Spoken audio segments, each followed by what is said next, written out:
Olá, queridos, boa noite, a paz seja com todos, amém? Queridos, só compartilhar com vocês uma palavra rapidinho, tá lá em 2 Samuel, capítulo 12, versículo de número 16, que diz assim: E Davi implorou a Deus em favor da criança. Ele jejuou e, entrando em casa, passou a noite deitado no chão. Versos 24 diz assim: Depois Davi consolou a sua mulher Betseba e deitou-se com ela, e ela teve um menino a quem Davi deu o nome de Salomão, e o Senhor o amou. Todo mundo já conhece essa história, é bem conhecida, mas eu queria destacar só 3 pontinhos. 3. Davi levantou-se, lavou-se, trocou de roupa, entrou no santuário do Senhor e o adorou. Querido, sabe o que eu queria, mais o que me chama a atenção, mais o que arde aqui? Que muitas das vezes a gente insiste naquilo que Deus não quer para nós. Nós queremos forçar uma porta que Deus não quer abrir. E muitas das vezes, sabe qual é o maior defeito quando existem muitas portas abertas? O difícil é voltar para fechá-las. Pessoas falam assim: Deus está abrindo portas na sua vida. Não, Deus não abre portas, Deus abre uma porta. E a Bíblia fala: põe perante ti uma porta só.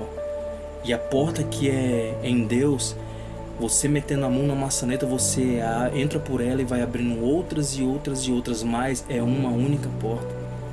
Então, muitas das vezes nós acabamos se perdendo, se frustrando na realidade. É igual você espera um resultado de um trabalho que não deu certo. Você espera um resultado de um trabalho, quando você vai ver o trabalho não deu certo, você fica frustrado. Poxa, eu poderia ter feito melhor. Poxa, aquela pessoa poderia ter feito melhor. Eu paguei por isso. Você se frustra. É mais ou menos isso aqui em Davi. Davi ficou frustrado ao ponto de, olha lá o que está escrito no versículo de número 22. Enquanto a criança ainda estava viva, jejuei e chorei. Eu pensava: quem sabe, talvez o Senhor tenha misericórdia de mim e deixe a criança viver.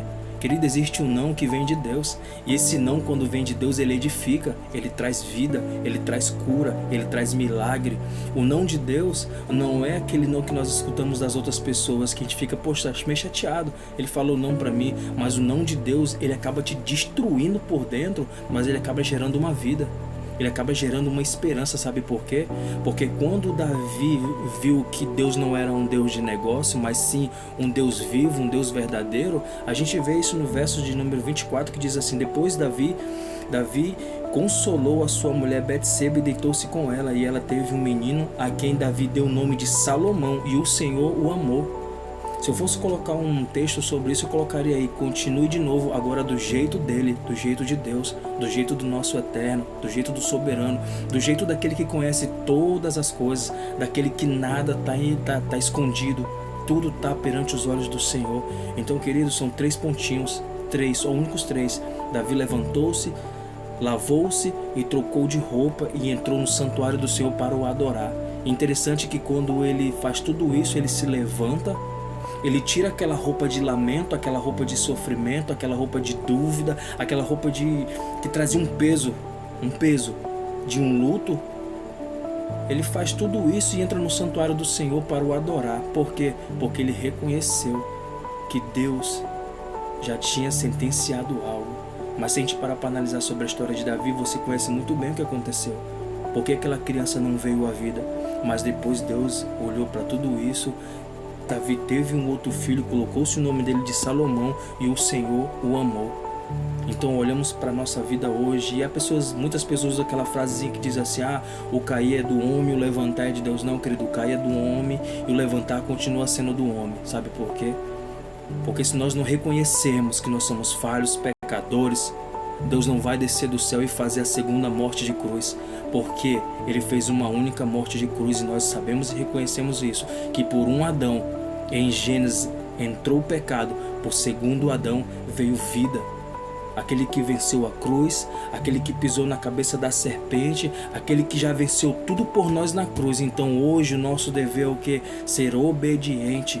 Muitas das vezes a gente pensamos que o ambiente nos blinda. Não, o ambiente não blinda. O que blinda cada um de nós é a obediência.